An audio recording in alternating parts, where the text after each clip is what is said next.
Well, the DNC is offering its employees to return to the office 5 days a week, and some staffers there are reportedly not happy about it.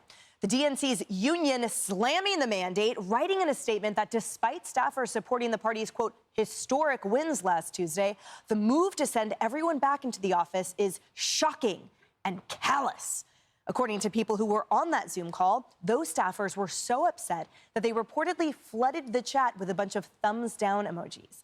DNC Chair Ken Martin responding to those angry employees, telling them this: if you're unhappy with this new mandate, you should consider finding a job elsewhere. Former Biden White House staffer Neera Tanden writing on X this, quote, if you think democracy is on the line, working in the office is not a big ask. And there are plenty of other people willing to step up. Get over yourselves, people.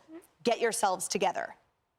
That was my ad lib also in there. I added a flair. Marcus, you're fired up about this. Tell us why. Well, I want the chairman to change the acronym to do not come back. That's what the do new not thing come. Is. Look, we are living in an environment where people are starting to feel far too entitled that they can tell the employer how the service relationship is going to work. And I understood during COVID, where the job market was really tight, that we had to acquiesce to a lot of things. But in today's world, when the job market, we're seeing layoff after layoff after layoff, I think it's time to finally say to people, these are the rules of engagement. We appreciate that you have your own perspective. We'll give you a little bit of time to find nanny care or pet care or whatever you need. But we want people in work. And if you don't have people come to work, you're not building relationships, you're not having conversations, you're not building strategy. And this is an organization that, by the way, needs a lot of strategy right now. The Democratic National Committee? Yeah, totally. No doubt. Tommy, I'm just shocked, maybe I shouldn't be, that it's still happening in 2025. Well, Marcus is right about the entitlement. There's certainly an entitlement issue going on. But I would also say this.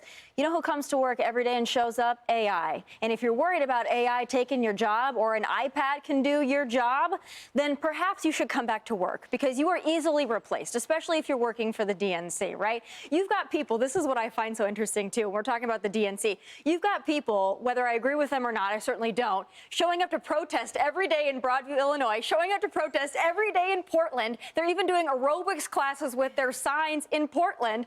They can show up to protest, but they can't show up to work. Isn't that interesting? That's the thing. Wow, that Wasn't is true. democracy on the line? Wasn't everyone, right? We were all going to evaporate if the wrong people won. And so can they not get out of bed for that? But Emily, we talked about this before the election last year. Did they really believe that democracy was on the line? They let the DNC replace Biden with somebody who really couldn't win, Kamala Harris. So from one who couldn't win to the other who really couldn't. Come on, they didn't really believe that. They didn't stop it then. My question is, what have they been doing since the end of the pandemic? And why have employers continued to sort of feed that addiction? Cut them off. I agree with Ken Martin. I think the DNC is hitting the nail on the head here.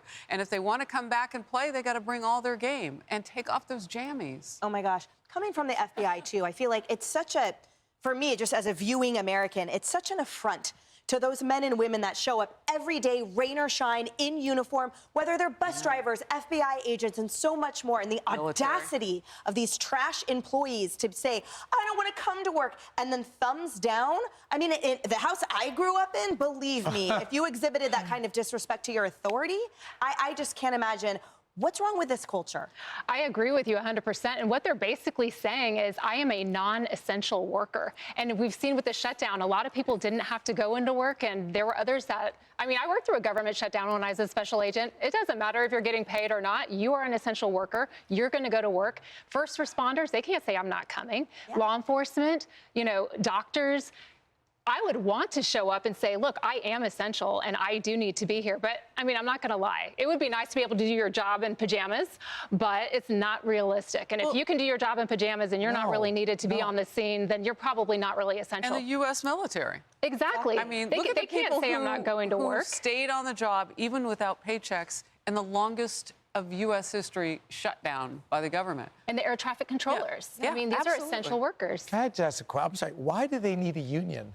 I don't know. You're asking me that. Believe me, I have no idea. Why do they need? Look, there are certain workers that can work from home. There are certain accounting functions and sort of technology functions where you need them to be in a dark room and just pound it out.